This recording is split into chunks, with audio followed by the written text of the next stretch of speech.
Bienvenue à nouveau. Le professeur Richard Wolff nous rejoint aujourd'hui pour parler des États-Unis et de leur recherche d'une nouvelle place dans le monde. Merci donc d'être de retour. Je vois que Trump a annoncé un D-Day économique contre l'Iran. Et peu après, Scott Bessent a déclaré qu'il ne comprenait pas pourquoi les prix du pétrole montaient. Là encore, cela paraît absurde. Mais ça m'a quand même fait réfléchir aux conséquences involontaires de ces sanctions économiques. Parce qu'aujourd'hui, les sanctions sont utilisées avec beaucoup de désinvolture.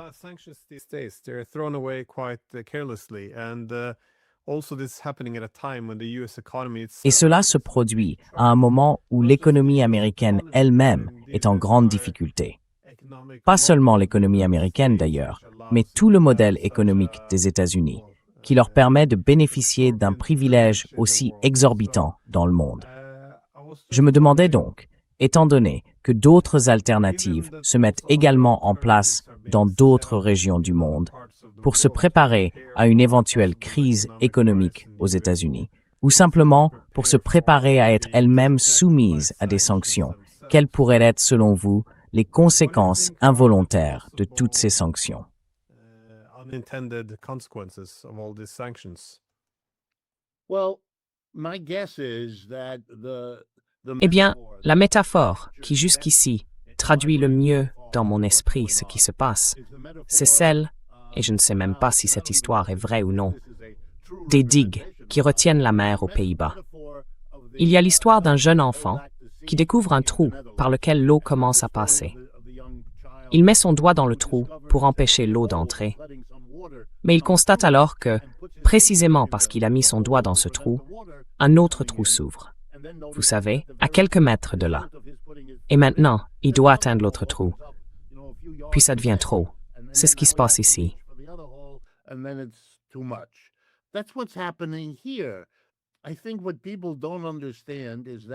Je crois que ce que les gens ne comprennent pas, c'est que le monde est désormais arrivé à un point où nous avons une véritable économie mondiale, dans laquelle chaque partie est littéralement liée de façon complexe à toutes les autres, par les importations, les exportations, les mouvements de capitaux ou autre chose, directement ou indirectement.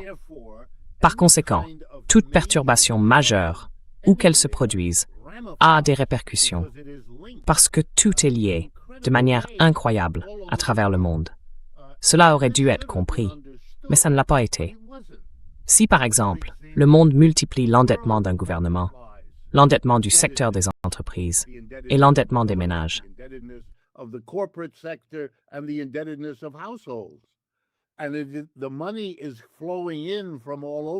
et si l'argent afflue du monde entier, par exemple via le système bancaire, vers les emprunteurs, alors un défaut de paiement où qu'il survienne se répercute immédiatement sur des personnes très éloignées qui détiennent peut-être des quantités disproportionnées de ce type de titres, touchées par ce type de défaut. Et il y a beaucoup d'autres répercussions. Je vais vous donner un exemple récent. Avec la hausse du prix du pétrole, avec la perturbation, tout à fait manifeste, des voies d'acheminement du pétrole depuis le Golfe, vous savez, le Golfe Persique, à travers le détroit d'Ormuz, des pays comme le Japon, la Corée du Sud et d'autres nations asiatiques ont eu du mal à obtenir du pétrole et l'ont payé au prix élevé du moment.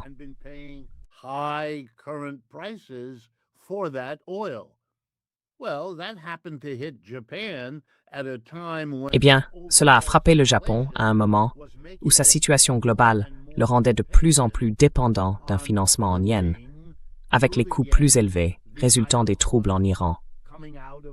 Or, avec leurs finances actuelles, ils ne pouvaient pas vraiment y faire face. Ils ont donc commencé à faire quelque chose qui, d'une certaine manière, aurait pu être prévu, et l'a peut-être bien été. Mais je pense que cela relève de ce que vous appelez les conséquences imprévues.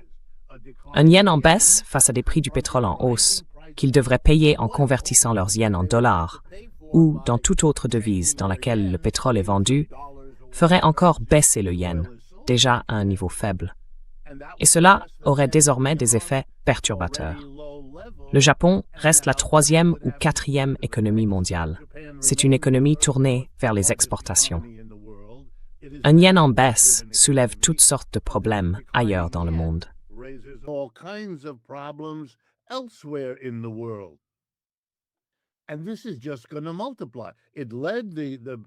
Et cela ne va faire que se multiplier. Cela a conduit le secrétaire au Trésor américain, M. Bessent, à organiser un prêt bizarre, un prêt de 22 milliards de dollars, si mes chiffres sont exacts, au Japon, sous forme d'euros, afin de permettre aux Japonais d'acheter ce pétrole coûteux sans faire davantage baisser le yen pour y parvenir. D'accord, il a réglé le problème. Mais maintenant, de nouveaux problèmes apparaissent. Il s'avère que, dans la politique intérieure américaine, cela peut être présenté comme le fait de ne pas avoir l'argent pour s'occuper de milliers de problèmes locaux très urgents ici. Nous n'avons pas les 22 milliards de dollars pour cela, mais nous les avons pour renflouer les Japonais à des milliers de kilomètres de là, à cause d'un problème de monnaie. Pour la plupart des électeurs américains, ce n'est pas bon pour la réélection de M. Trump, qui n'est plus qu'à quelques semaines à ce stade. C'est très mauvais.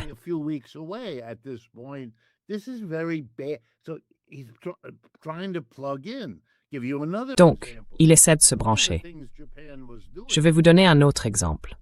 L'une des choses que le Japon faisait pour faire face à la baisse du yen et aux problèmes qu'un yen en baisse risque de déclencher dans le monde, sur ses principaux marchés, c'est qu'ils ont décidé d'éviter de devoir dépenser davantage de yens pour acheter du pétrole cher en vendant les bons du Trésor américain qu'ils avaient accumulés.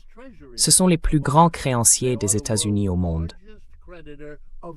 Ils détiennent plus de 1000 milliards de dollars de bons du Trésor américain et ils ont commencé à les vendre.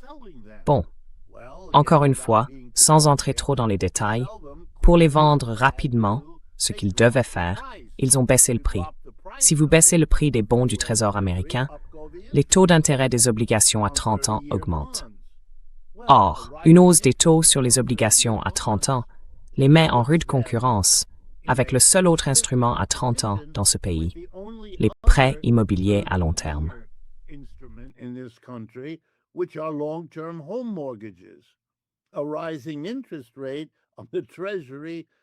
Une hausse des taux d'intérêt sur les bons du Trésor nuit au marché du logement. C'est l'un des marchés les plus importants dans une économie tirée par la consommation comme celle des États-Unis, et c'est donc un facteur de récession. On commence à voir le tableau. Vous résolvez un problème, puis vous faites quelque chose qui en réalité aggrave un autre problème entre la politique et l'économie. Et là encore, c'est quelque chose dont vous et moi avons déjà discuté. Ce sont les dilemmes typiques d'un empire en déclin. Au fil des années, il a organisé ses affaires en résolvant chaque fois un problème, sans voir que cette solution crée désormais une vulnérabilité. Le problème suivant sera donc un peu plus difficile à résoudre à cause de ses répercussions.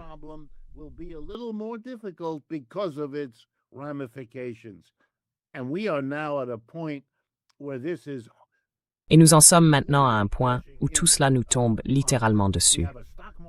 Nous avons une bourse qui est hors de contrôle, qui continue jusqu'ici de monter.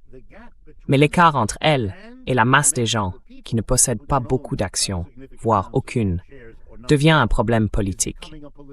Donc le succès même de la bourse est un échec pour le système politique dans son ensemble. La seule chose comparable dans ce pays, et c'est lié à tout cela, c'est le fait que lors des récentes élections, il est devenu clair qu'être soutenu par le lobby financier numéro 1 du pays aujourd'hui, l'AIPAC, le lobby lié à Israël, est désormais un baiser de la mort.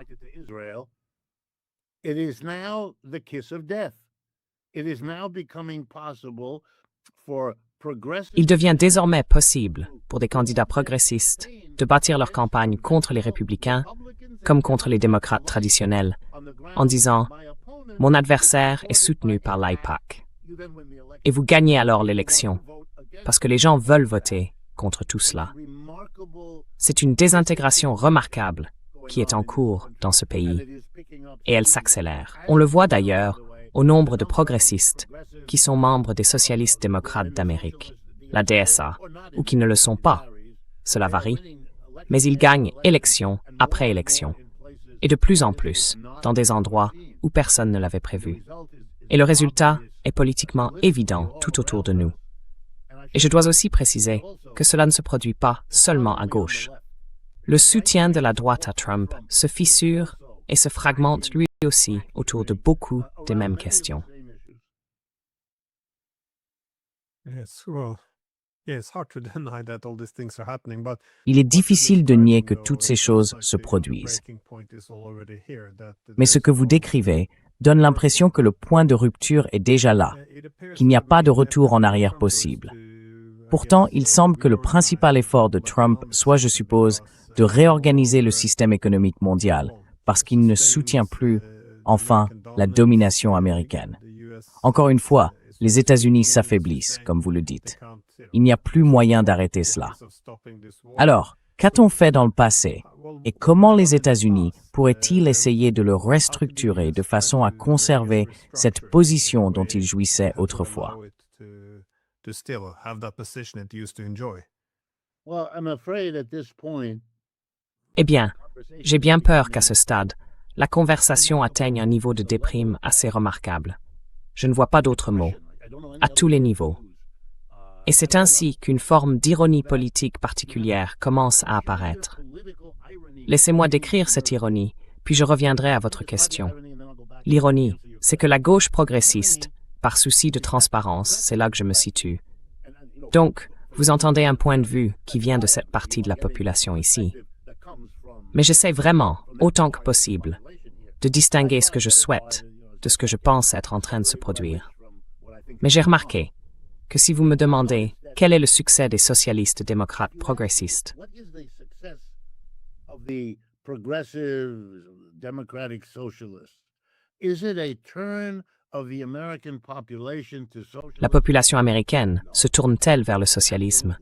Non, absolument pas. Is it a Est-ce un désengagement lucide du capitalisme? Non, je ne pense pas. Ce qui s'en rapproche le plus, c'est une forme de désaffection à l'égard du capitalisme. Oui. Si vous employez ce genre de terme, oui, c'est ce que vous constaterez. Mais au fond, les progressistes partent toujours du principe d'un système capitaliste. À ce stade, ils n'arrivent vraiment pas à penser au-delà. Ils n'aiment pas la manière dont il fonctionne, mais si vous leur dites « on peut le réparer », ça les intéresserait probablement. Alors, quel est l'attrait? Pourquoi gagnent-ils les élections? So then what is the appeal of the why are they winning elections? I mean, here is my answer. Eh bien, voici ma réponse. The left La gauche est la seule à avoir quelque chose à dire qui donne l'impression que ça pourrait être une solution. it might be C'est vague, ce n'est pas élaboré, oui, mais il y a une certaine énergie positive dans l'idée. Nous pouvons sortir, nous pouvons obtenir que le gouvernement fasse toutes ces bonnes choses, nous allons voter, et nous sommes pleins de jeunes, pas de vieux. not old people. Ça devient important. Et c'est une politique efficace à cause de l'état déprimé du mouvement MAGA, du président, de toute cette attitude défensive, vieille, très vieille, fatiguée. C'est ce que j'essaie de faire comprendre. C'est ce qui se passe ici. Alors cela répond à votre question de la manière suivante. Je le sais parce que je viens du même système d'université d'élite que les gens qui dirigent le gouvernement. University system that the people running the government do. And some of them are my friends because we were schoolmates together and so on. Certains sont mes amis parce que nous étions camarades de classe et ainsi de suite. Ils sont très déprimés. Ils parlent comme ça. Nous avons perdu au Vietnam, nous avons perdu en Afghanistan, nous avons perdu en Irak, et maintenant nous sommes en train de perdre en Ukraine. Sur le plan militaire, le tableau est très déprimant. Il y a 2 semaines, la révélation de l'état des sanitaires de l'Abraham Lincoln, utilisé par les marins, a directement alimenté ce sentiment que tout s'effondre. La dégradation physique du président, qui est un sujet d'intérêt constant dans ce pays, et dont les humoristes de fin de soirée parlent sans cesse, a conduit à l'idée que la guerre en Iran est perdue. Cette idée est désormais très répandue. That is now widespread. Left and right agree on that. La gauche comme la droite sont d'accord là-dessus. Même le centre le reconnaît à contre-cœur. Personne ne croit que cette nouvelle série de sanctions réglera ce que toutes les précédentes n'ont pas réussi à régler. Donc c'est déprimant. On a l'impression d'avancer péniblement. La seule chose qui motive encore la droite, la seule, ce sont des gestes symboliques qui flattent ce qu'il y a de pire chez elle, parce que ce sont les seuls qui lui restent. Les suprémacistes blancs, les défenseurs des armes à feu, les militants anti-avortement. Je veux dire, le grand titre de l'actualité aujourd'hui, ici aux États-Unis, c'était l'histoire suivante, publiée par la marine américaine, qui est actuellement dans le collimateur, comme on dit, à cause des révélations sur l'Abraham Lincoln. Because of the Abraham Lincoln expose. What did the Navy do today? It just gives you an idea. Qu'a fait la marine aujourd'hui? Ça vous donne une idée. Elle a annoncé qu'un nouveau gigantesque navire de guerre, actuellement en construction et presque achevé, devait depuis quelque temps porter le nom de Doris Miller. Doris Miller, un marin afro-américain qui a été un héros lorsque le bombardement de Pearl Harbor a déclenché la Seconde Guerre mondiale. Et le navire devait porter son nom, une décision prise, je crois, il y a plusieurs années. Qu'a annoncé la marine? Elle a annoncé qu'elle envisageait de changer le nom, de ne pas utiliser celui de Doris Miller. Et l'article en une montre la photo de cet homme noir, ce très beau jeune marin noir, et dit qu'il serait remplacé par le nom Trump. By calling the ship Trump. Okay, the level of ridicule. D'accord. Le niveau de ridicule, le niveau d'horreur que cela a suscité, même chez beaucoup de ses soutiens, les soutiens de Trump. Seuls les suprémacistes blancs, les plus convaincus, ont aimé ça. Pour eux, c'est exactement ce qu'ils veulent entendre. Le reste de la grande annonce du gouvernement, c'était la suppression du programme Head Start. C'était un programme créé il y a environ 50 ans pour apporter un soutien particulier aux jeunes enfants des quartiers pauvres dans l'école publique, en finançant des enseignants et des programmes afin de compenser la mauvaise qualité de l'école à laquelle ils étaient autrement affectés.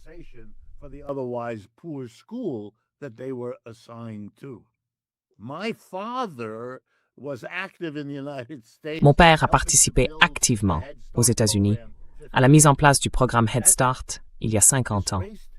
C'est une honte, cette mesure anti-afro-américaine qui consiste à supprimer ce qu'il reste du programme Head Start. Voilà où nous en sommes, et ça déprime la population. Plus que toute autre chose, cela rend la politique laide, sale, écœurante et répugnante. Et si l'on ajoute à cela les spéculations incessantes sur cette jeune femme quelque peu perturbée, qui est désormais tout le temps très proche de Trump, chaque jour, c'est un spectacle de dysfonctionnement. Et je pense que, s'ils ne sortent pas le proverbial lapin du proverbial chapeau, ils risquent effectivement une terrible défaite en novembre, lorsque tout cela arrivera à son paroxysme.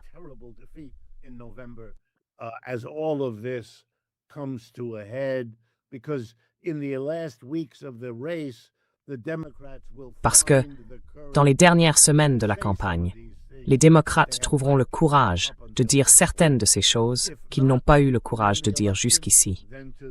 Sinon, pour gagner l'élection, du moins pour réduire l'attrait de l'aile la plus progressiste, qui profite aujourd'hui de la lumière des projecteurs en étant la seule à afficher une forme d'attitude positive.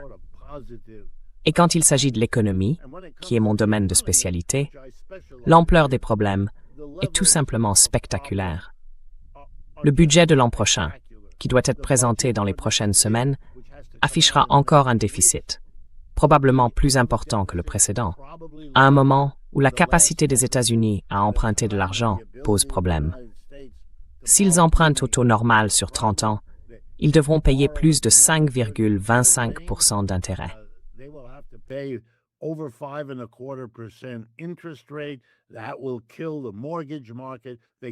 Cela va tuer le marché du crédit immobilier. Ils ne peuvent pas faire ça, donc ils vont passer à des durées plus courtes. Mais les durées plus courtes montent déjà, vous savez, au-dessus de 4,5%. Rien que pour vous donner une idée, nous dépensons déjà plus de 1 000 milliards de dollars en intérêts. D'accord. Donc les démocrates vont dire au peuple américain, enfin, ça au moins j'espère qu'ils le feront. Ils ne le feront peut-être même pas. Mais les progressistes, c'est sûr, parce que j'en écrirai une partie, je peux donc vous l'assurer, ils diront, qu'est-ce que cela signifie? Que chacun d'entre vous, Américains, paye de l'argent en intérêt. Et où vont ces intérêts? Aux gens qui prêtent de l'argent au gouvernement. Eh bien, qui sont-ils? To the people who lend to the government. Well, who are they? Well, they are the richest people and the biggest corporations. Eh bien, ce sont les gens les plus riches et les plus grandes entreprises du pays. Et ensuite vient l'argument décisif. En tant que professeur d'économie, j'explique que les entreprises et les riches ont l'argent à prêter au gouvernement, parce que le gouvernement ne les impose pas. Les importantes baisses d'impôts du premier régime de M. Trump, puis à nouveau du second régime, leur donnent cet argent. Ainsi, puisqu'ils n'ont pas à payer d'impôts, l'argent même qu'ils auraient dû verser en impôts, ils le prêtent au gouvernement. Et c'est donc nous qui devons le rembourser. Quand j'ai fini ce discours, il faut voir ces publics. Et ce sont souvent des gens qui ne sont pas du tout favorables à la gauche. And these are often people who are not sympathetic to the left at all. As it sort of comes clearer, À mesure que cela devient un peu plus clair, les conflits qu'on ne peut pas résoudre d'une manière acceptable. Dans le domaine économique, on se retrouve avec quelque chose qui n'est pas si différent de la guerre en Iran, où rien de ce que le président a essayé ne semble fonctionner. On les bombardait, on leur tirait des missiles, on les bloquait, et rien ne semble se passer du tout. Le président dit que tout va bien dans le détroit d'Ormuz, puis d'autres agences de son gouvernement expliquent que rien ne se passe dans le détroit d'Ormuz. Ce n'est pas tenable à plus long terme, et par là j'entends 6 mois à 1 an. Il ne peut pas. Il ne peut pas. And by that I mean 6 months to a year. He can't. I'm just wondering though, what's a good way of Je me demande simplement quelle serait une bonne manière de, disons, conceptualiser le problème. Parce que ça ne semble pas être seulement une question de gauche ou de droite. Nous vivons une période très transformatrice, non seulement pour le monde, mais aussi pour les États-Unis. On voit les adversaires des États-Unis construire toutes ces alternatives économiques. Ils développent leur propre technologie, indépendamment des États-Unis. Ils mettent en place leur propre base industrielle. Ils développent leur propre corridor de transport physique. Ils créent leur propre banque de développement et système de paiement. Ils commencent à commercer dans leur propre monnaie. Ils mettent en place de nouveaux dispositifs de sécurité, indépendamment des États-Unis. Voilà pour les adversaires.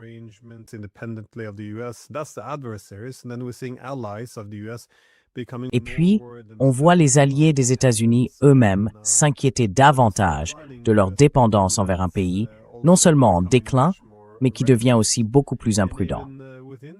Et même aux États-Unis, nous voyons tous ces changements. Comme vous l'avez souligné, il y a clairement d'énormes problèmes économiques. Les États-Unis disposent de beaucoup de ressources économiques. Ils sont immensément puissants, mais toutes ces ressources sont très limitées. Et quant à ce que les États-Unis essaient de faire, on voit que la guerre contre l'Iran échoue, que la guerre par procuration contre la Russie échoue, que la guerre économique contre la Chine échoue. Aux États-Unis, la révolution technologique semble être une bulle technologique. Le projet de réindustrialisation n'a pas fonctionné. La relance du dollar ne fonctionne pas. Le système financier, comme vous l'avez souligné, est sous pression. Cette semaine, 40 000 milliards de dollars de dette.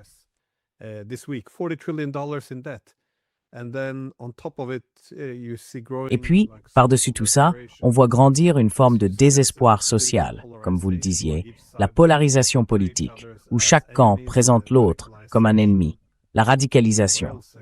Quoi d'autre? Les guerres culturelles. Et bien sûr, tout cela se produit en même temps. On pourrait penser que ce serait le moment d'avoir une discussion conceptuelle plus large sur les défis à relever et sur la manière dont les États-Unis peuvent s'adapter. Mais le président affirme que l'économie va très bien, que le détroit d'Ormuz est ouvert, que l'USS Abraham Lincoln, qu'il n'y a aucun problème. Les États-Unis gagnent. C'est le pays le plus en vogue au monde. Et pendant ce temps, tous les sondages montrent que de plus en plus d'Américains estiment que le pays est sur la mauvaise voie. Alors, sans poser une question trop bête, quelle serait cette mauvaise voie? Comment comprendre ce moment de l'histoire américaine? Parce que c'est pas un simple cycle ordinaire d'expansion et de récession. C'est quelque chose de bien plus grand. Boom and bust cycle. This is something much bigger. Well, I hate to beat the same old horse, and you and I have discussed this. Eh bien, before. je déteste ressasser toujours la même chose, et vous comme moi en avons déjà parlé. Is the notion Pour that moi, we are le cadre conceptuel qui me paraît utile, line of the c'est l'idée que nous vivons le déclin de l'Empire américain. captures the Je crois que cela saisit le lien, ou ce qui relie tous les éléments que vous venez d'énumérer. you just went through. Laissez-moi m'expliquer. And let me explain. Je dirais que le nombre de références à un empire en déclin que je vois autour de moi, The declining dans la presse américaine et dans la culture américaine aujourd'hui, est 10 fois supérieur à ce qu'il était il y a un an. today. C'était très marginal il y a un an, et ça reste marginal, mais c'est 10 fois plus qu'avant. Je ne suis plus, comme je l'ai été pendant un temps, l'un des très rares écrivains à parler ainsi, à penser que c'était le cas, alors que pour les autres, cela semblait excessif. Who felt that was for the others it was seemed too much. I was way ahead. Maybe that was coming, but J'étais très en avance. number two. Peut-être que cela allait venir, mais premièrement. Deuxièmement, ce qui empêchait les gens de voir le déclin de l'Empire, c'était une idée qui permet de répondre à votre question. Remains, of course, Les États-Unis restent bien sûr un système économique et politique très riche, très ingénieux et aussi militaire, avec tout ce que cela implique. Il serait absurde, et ce n'est pas mon intention, de suggérer le contraire. Mais cette richesse même, et cette ingéniosité même, parce qu'elles existent depuis déjà une bonne centaine d'années, sont devenues, si vous me pardonnez mon hégélianisme, leur propre contraire. pardon my Hegelianism, become its own opposite. It is becoming a terrible burden. Because Cela devient un terrible fardeau, parce que cela nourrit, en particulier chez les principaux responsables politiques des deux partis, l'idée que nous ne devrions jamais nous laisser décourager par les difficultés. the problems. Yes, Oui, bien sûr, nous avons des problèmes, but we have all mais nous avons toutes les ressources nécessaires pour les surmonter. this is a C'est une terrible erreur. On peut avoir toutes les ressources. look. Regardez, Suppose Iran si vous mettiez en regard l'Iran, of this year, en février de cette année, et les États-Unis comme adversaires militaires, puis que vous ajoutiez les Israéliens comme alliés des États-Unis, what is the quel pronostic feriez-vous sur l'issue probable de cette guerre? about the probability? La réponse serait « pauvre Iran And the answer ». Mais ce serait une erreur. poor Iran. But it would have been a mistake. It would have been a mistake because not because Cela aurait été une erreur. Non pas parce que les États-Unis ne sont pas une puissance militaire plusieurs fois supérieure à celle de l'Iran, but it is a ils le sont, military power mais c'est une puissance militaire dont les dirigeants sont tellement habitués à se débrouiller tant bien que mal, comme les Britanniques le disaient autrefois de leur empire. you know, Vous savez, we on se débrouille tant bien que mal. D'une manière ou d'une autre, notre richesse et nos ressources nous ont permis de nous en sortir. Il y a une part de vérité là-dedans. C'est vrai, vous aviez la richesse, vous l'avez accumulée, et elle vous a permis de traverser des crises antérieures. Je veux dire, le capitalisme américain s'est effondré dans les années 1930. Je veux dire, il s'est vraiment désintégré pendant une décennie, et pourtant il est revenu. Il avait les ressources pour se reconstruire malgré la guerre mondiale, et en partie, grâce à elle, ils ont pu le faire. Because of it, they were able to do it. This time, I don't think so. I Cette think fois, je ne le pense pas. Je crois que le caractère unique des États-Unis et la richesse qu'ils ont pu créer, surtout après la Seconde Guerre mondiale, sont sans précédent par leurs racines, et donc aussi par leur vulnérabilité. Permettez-moi de résumer cela. La Seconde Guerre mondiale a marqué la fin des empires européens et japonais. L'Inde s'est détachée de la Grande-Bretagne et l'Afrique de l'Allemagne, de la France, et ainsi de suite. Ils ont conservé une emprise économique. Oui, je comprends cela. Mais, fondamentalement, ils ont perdu leurs empires. Et qui a recueilli ces empires entre ses mains? Les États-Unis.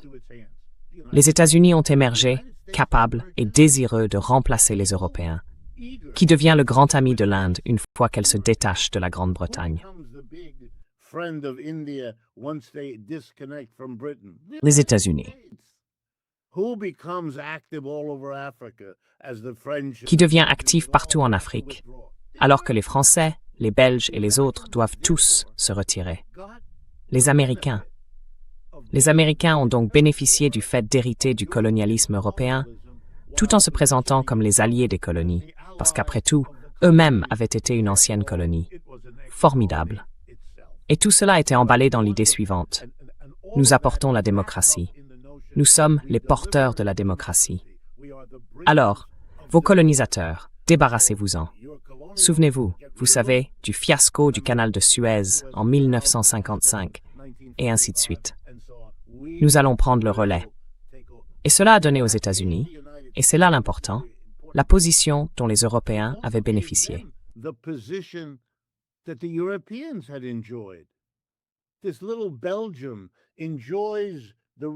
La petite Belgique profite des ressources du Congo, sans doute la région la plus riche d'Afrique. Un pays immense, aux ressources immenses, qui fait affluer toute cette richesse vers la petite Belgique. Bien sûr, la Belgique pouvait devenir riche, avoir un niveau de vie élevé, profiter de toute cette richesse. Et c'était pareil pour la France, pour l'Espagne, le Portugal, la Grande-Bretagne, et ainsi de suite, encore et encore. Aujourd'hui, tout cela, j'exagère bien sûr, afflue vers les États-Unis. Dans la seconde moitié du XXe siècle, ils récoltent la richesse qui se déverse sur eux, même si la richesse extraite d'Afrique ne représentait que la moitié de ce que les Belges avaient fait.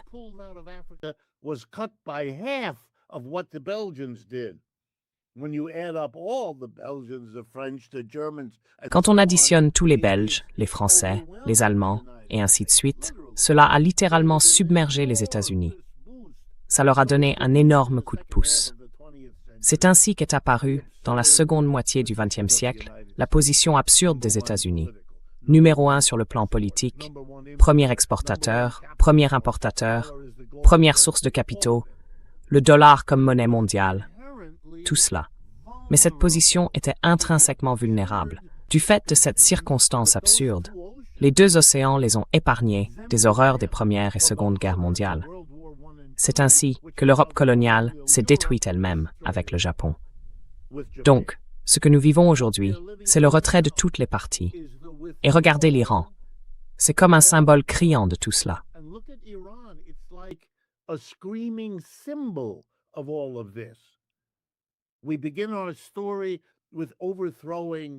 Nous commençons notre histoire avec le renversement de Mossadegh en 1953, une opération minable menée par les Britanniques, mais essentiellement orchestrée par la CIA. Et qui mettons en place? Un choix américain. Le Shah. Cette vieille famille qui plaisait aux frères Dulles à Washington. Alors ils l'ont installé là, de la même manière que le département d'État a choisi Zelensky pour le placer à la tête de l'Ukraine il y a quelques années. D'accord? Ensuite, vous avez l'Iran, pendant une génération, sous ce dictateur fou, le Shah. Il finit par être renversé par la seule force sociale qu'il n'a pas pu détruire, la communauté religieuse islamique. Alors, qui le renverse? Cette communauté, l'ayatollah et la communauté. Et puis les États-Unis déclarent, eh bien, ce n'est pas acceptable.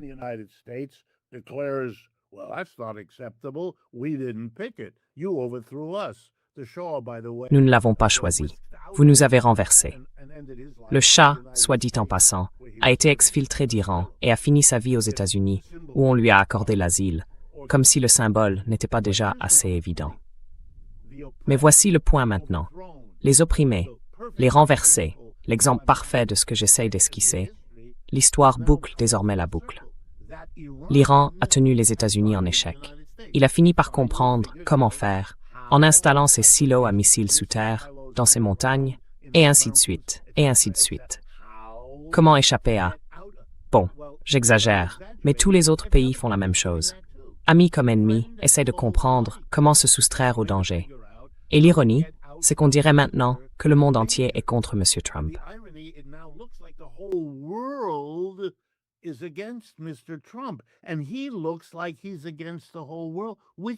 Et il donne l'impression d'être contre le monde entier, ce qui est le cas, parce que le monde entier se retire de la position accordée aux États-Unis.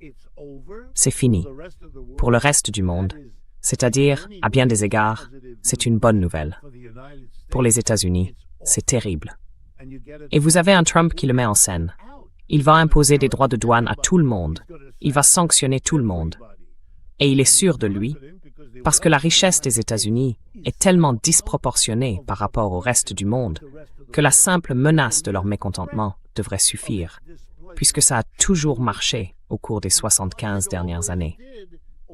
Nous vivons le démembrement, la dissolution de l'économie mondiale construite autour des États-Unis, et je ne pense pas qu'il y ait quoi que ce soit à faire pour l'arrêter. Avec une réserve toutefois. With one caveat. Recently, there have been a number of statements. Récemment, plusieurs déclarations provenant de l'armée américaine ont fuité. Elles indiquent qu'il y a des discussions sur les armes nucléaires tactiques. D'accord, mais pourquoi voudraient-ils faire ça? Ils savent que nos adversaires, du moins certains d'entre eux, comme la Russie et la Chine par exemple, ont tous les moyens nécessaires pour envoyer de telles armes ici, aux États-Unis. Je suis à New York, une cible de premier choix.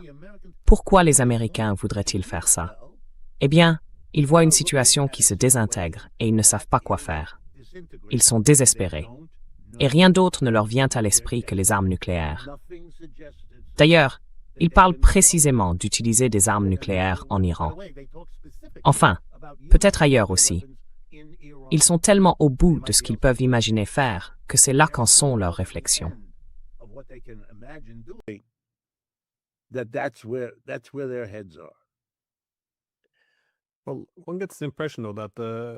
Eh bien, on a quand même l'impression que les adversaires de l'Amérique parviennent, eux, à trouver un rôle et une place dans un monde post-américain.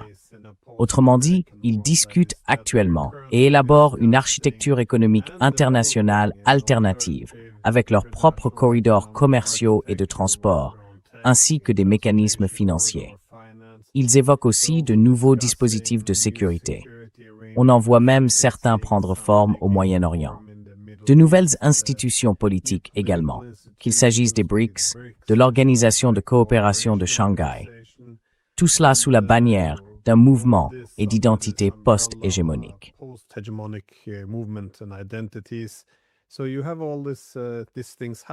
Donc, toutes ces choses se produisent.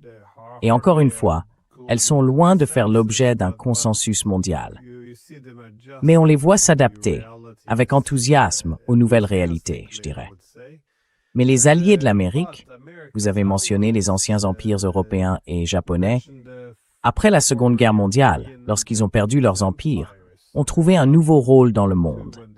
Ils sont devenus les partenaires subalternes des États-Unis, c'est-à-dire des relais de l'Empire américain. Vous savez, si vous êtes une tête de pont, si vous êtes les Britanniques, les Allemands ou les Japonais, vous pouvez occuper une position très privilégiée dans l'Empire américain. C'est donc devenu en quelque sorte leur nouveau rôle.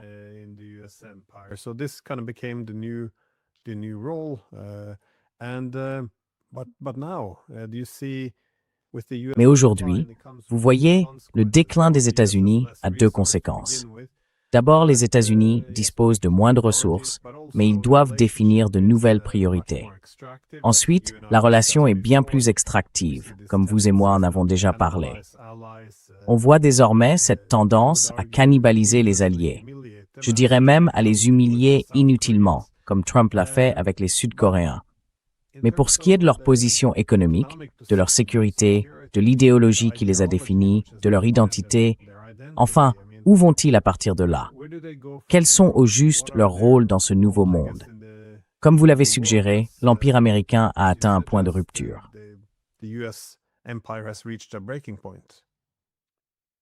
Le phénomène économique le plus important que j'observe autour de moi, c'est cette transition systématique qui se produit de manière plus large, plus rapide et avec moins d'opposition que je ne l'aurais imaginé. C'est le passage de ce qu'on appelait autrefois le néolibéralisme à un nationalisme économique très dur. Autrement dit, au diable le libre-échange, au diable le marché. Le marché ne se comporte pas comme il faut. On intervient. Trump prend des participations dans une douzaine d'entreprises américaines, notamment dans le secteur des hautes technologies, Intel et d'autres. Il achète d'énormes blocs d'actions. Besen intervient sur les marchés des devises. Il intervient sur le marché des bons du Trésor américain. He's intervening in the market for US Treasury. He's doing all kinds of things that Il fait toutes sortes de choses qui reposent sur l'idée que, contrairement à ce que dénonce le Sud global, toute la période de mondialisation et de néolibéralisme, disons depuis les années 1970, s'est faite à ses dépens. M. Trump va encore plus loin. Non, dit-il, elle s'est faite à nos dépens, à nous. Il va surpasser le Sud global dans la dénonciation de toute cette période pour justifier que les États-Unis ne permettent plus aux Européens et aux autres de profiter de nous. C'est une réécriture de l'histoire remarquable par son audace. Quand on sait que la Chambre de commerce ici et tous les départements d'économie, j'ai enseigné dans une demi-douzaine d'entre eux aux États-Unis, sont attachés à un néolibéralisme grossier et simpliste. simple-minded neoliberalism. Markets are ingenious inventions. Les marchés seraient des inventions géniales de l'esprit humain qui nous donneraient des résultats optimaux ou des moteurs d'efficacité. Tout cela est absurde à première vue, contredit l'histoire que nous connaissons tous et n'a aucun sens mathématique. J'ai fait des maths avant de faire de l'économie. Ici, ça a été une religion. Cette religion est aujourd'hui jetée aux orties au profit d'un nationalisme grossier. Cela s'illustre par cette décision. Pour montrer au monde ce que nous voulons dire, on tue ces pêcheurs, désormais plus de 200, dans leurs petites embarcations des Caraïbes. Sans juge, sans jury, sans avocat, sans preuve. Le gouvernement décide de faire ça, sans inspecter le bateau. Nous savons ce qu'ils font. Je les observe par satellite et nous les tuons. From viewing them from satellites, and we kill them. This despite the fact that inside the United States, Cela, alors même qu'aux États-Unis, où nous avons des lois contre le trafic de drogue, si vous êtes reconnu coupable, vous n'êtes jamais exécuté. Ce n'est pas un crime passible de la peine capitale. Là, nous tuons. Nous montrons au peuple latino-américain que nous réimposons la Pax Americana, et de manière massive, en partie parce que nous ne pouvons pas le faire dans une grande partie du reste du monde. Je pense que ça va voler en éclats quand les Européens comprendront que, après la Seconde Guerre mondiale, aussi compréhensible qu'ait été leur choix à l'époque, avec le recul, ils ont misé sur le mauvais cheval, et qu'ils subissent maintenant ce qui arrive quand on mise sur le mauvais cheval. Ils ont lié leur destin au cheval qui est en train de perdre. you've hooked your fate to the horse that's losing. And at some point, you're going to get I expect. Et à un moment donné, je m'attends à ce que, et vous le savez mieux que moi, Glenn, les forces à l'intérieur de l'Europe finissent par s'affranchir, que ce soit l'Alternative für Deutschland en Allemagne, le Rassemblement national en France, ou n'importe qui d'autre, qui sait. Elles vont s'affranchir et conclure de nouveaux accords avec la Russie et la Chine. Et cela va contraindre toute l'Europe. Franchement, je ne vois pas comment l'OTAN pourrait survivre à ça. Mais qu'elle y survive ou non, ça arrivera. C'est comme il y a des années, quand le gouvernement grec, lors de l'une de ses crises périodiques, a décidé de mettre en vente le port du Pirée, qui se trouve un peu à l'écart de la ville portuaire d'Athènes, et les Chinois l'ont acheté. À mes yeux, ça semblait être un signe incroyable. Et maintenant, je suis les activités de l'entreprise BYD, le constructeur chinois de voitures électriques. The electric car company from China. It is now the owner of more and more. Il est désormais propriétaire d'une part de plus en plus grande de l'industrie allemande. Ce n'est plus, je pense, qu'une question de temps. Les Allemands auraient pu l'empêcher, mais ils ne l'ont pas fait. Cela leur aurait coûté cher et il aurait été dangereux pour eux d'essayer. Ils ont décidé de ne pas le faire. Je pense que cela annonce la prochaine décision. Et je ne serais pas surpris que les Allemands soient ceux qui la prennent. C'est une vieille question européenne, une alliance germano-russe. Et cela place le reste de l'Europe face à une situation où ils vont devoir agir. Et les États-Unis en sortiront. Vous savez, ils auront de la chance de conserver la Grande-Bretagne quand toute cette poussière sera retombée. Je pense que cela arrive. Je pense que vous allez assister au démembrement littéral, physique de l'Empire, parce que toutes les conditions pour cela sont désormais réunies. au point où nous le constatons. have now matured to the point that we see. Yeah, it would be interesting to see such a shift in Germany. Oui, Again, it ce serait might intéressant seem, de voir un tel changement en Allemagne. very unlikely Encore une fois, ça peut paraître très improbable aujourd'hui, tout simplement parce que l'Allemagne est devenue l'un des gouvernements les plus, disons, belliqueux et aussi les plus anti-russes de toute l'Europe. Mais là encore, quand ils vont aussi loin dans l'excès, vous savez, le pendule finit par repartir dans l'autre sens.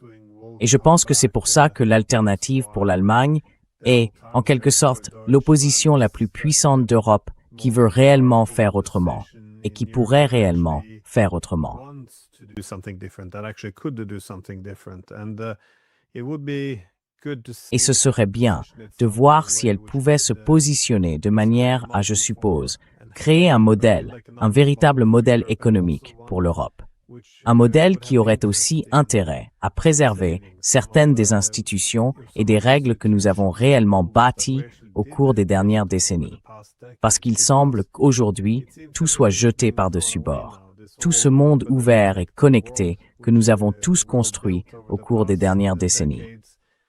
Nous avions des règles et des institutions, comme le droit international sous l'égide des Nations Unies, les règles de la finance internationale. Même cela, je veux dire, si vous êtes un pays comme la Russie, l'Iran ou le Venezuela, ça ne signifie plus rien. On voit à quel point tout cela peut facilement être abandonné. Les règles commerciales, comme les Chinois en font l'expérience, ne signifient plus rien non plus. Même les corridors de transport libres et ouverts. free and open transportation corridors. I mean, freedom of navigation, as you pointed out, has been replaced Je veux by dire, la liberté de navigation, comme vous l'avez souligné, a été remplacée par des blocus navals et par le fait de tuer des pêcheurs. C'est assez extrême. Et aujourd'hui, on voit même des principes qui étaient considérés comme fondamentaux dans l'Occident libéral-démocrate, comme la démocratie. Maintenant, si vous êtes en Roumanie et que vous votez pour le mauvais parti, ils annulent tout simplement les élections. On entend les Allemands dire la même chose. Si vous votez mal, si vous votez pour l'AfD, ces États risquent de perdre une grande partie de leur autonomie. Et même le génocide n'est plus hors de question. Un peu de génocide à Gaza, peut-être en Iran. Je veux dire, on jette tout par-dessus bord. J'aimerais voir quelque chose être sauvé, mais je ne le vois pas encore en Europe. À moins que, comme vous l'avez dit, les Allemands puissent être un acteur majeur pour réorganiser tout cela. Could be a key contender to Well, reorganize this. Let me make the point about Germany a bit more strongly. Permettez-moi d'insister un peu plus sur le cas de l'Allemagne. Si je comprends bien la position alternative, ils ont dit explicitement que s'ils arrivent au pouvoir en Allemagne, ils rouvriront l'économie allemande au pétrole et au gaz russe, bon marché. Ils négocieront un accord avec la Russie pour en acheter, premièrement. Deuxièmement, ils cesseront de soutenir le régime Zelensky en Ukraine. Très bien. Maintenant, vous allez vous adresser au public allemand et vous allez lui dire, voilà notre programme.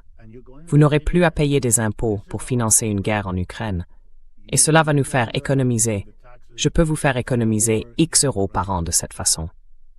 And that's going to save us. I can save you X euros a year that way.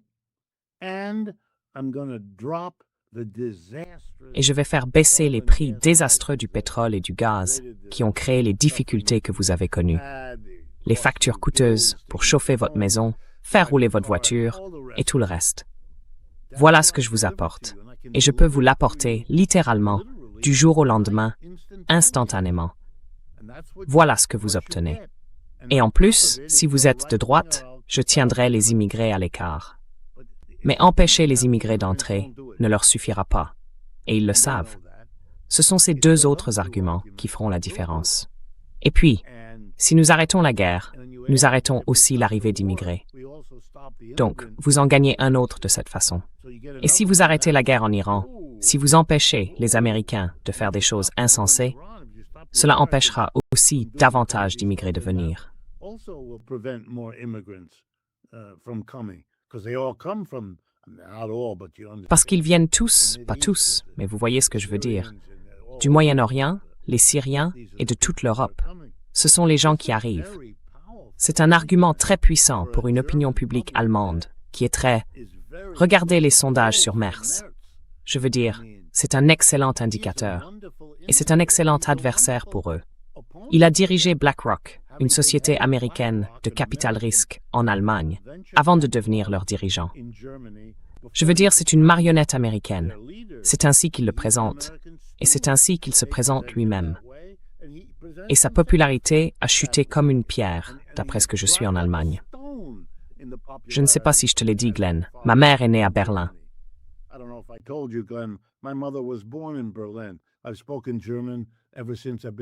Je parle allemand depuis mon enfance. Je l'ai appris avant même d'apprendre l'anglais. J'ai appris l'allemand, donc j'y prête attention. Et même si vous y ajoutez le désenchantement à l'extrême gauche, entre le parti Die Linke et Sarah Wagenknecht, les deux formations de gauche, avant, il n'y avait qu'un parti, maintenant il y en a deux. Si vous les additionnez, on parle facilement de 10 à 15% de la population allemande. Vous créez une difficulté pour le centre qui va être très très dur à surmonter. Et ils ne vont pas recevoir beaucoup d'aide des États-Unis. Elon Musk va financer l'Alternative für Deutschland.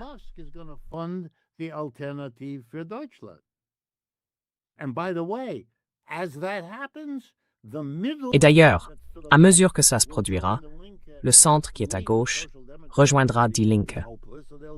Le Parti social-démocrate est sans espoir. Donc ils rejoindront Die Linke ou Sarah Wagenknecht, qui est plus populaire, je ne sais pas si vous la connaissez, comme oratrice et comme événement politique, que n'importe qui en Allemagne. C'est une situation politique extraordinaire, vraiment extraordinaire. Et vous savez, je suis né aux États-Unis, j'ai vécu ici toute ma vie. Le niveau de désaffection à l'égard des partis républicains et démocrates qui m'entourent ici, à New York, dépasse tout ce que j'ai vu, ressenti ou lu au cours de toute ma vie.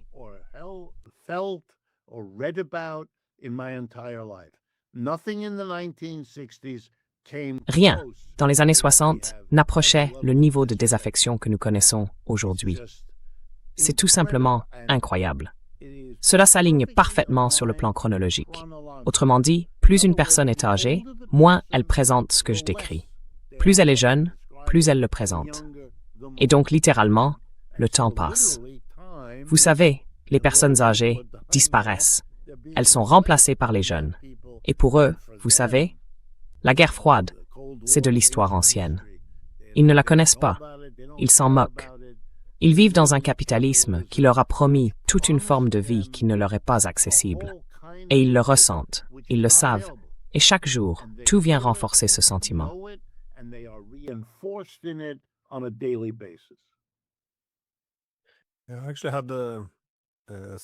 J'ai effectivement reçu Sarah Wagenknecht, de gauche, dans ce podcast. J'ai aussi reçu plusieurs personnes de l'AfD, à droite. Et c'est un peu là que je me suis dit, je réfléchissais vraiment à ce mouvement de balancier dont j'ai parlé plus tôt.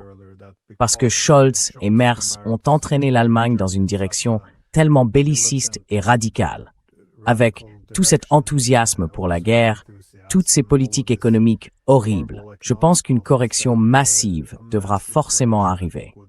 Et elle viendra soit de la gauche, soit de la droite. Mais dans tous les cas, oui, une forme de correction arrive clairement. C'est donc un peu étrange de voir les choses ainsi. Mais les pays qui vont le plus loin dans l'excès sont peut-être ceux qui parviennent réellement à faire émerger une opposition politique assez forte pour finir par changer les choses. Enfin bref, je pense que nous n'avons plus de temps. Comme toujours, j'attends nos échanges avec impatience et j'apprends toujours quelque chose. Merci beaucoup.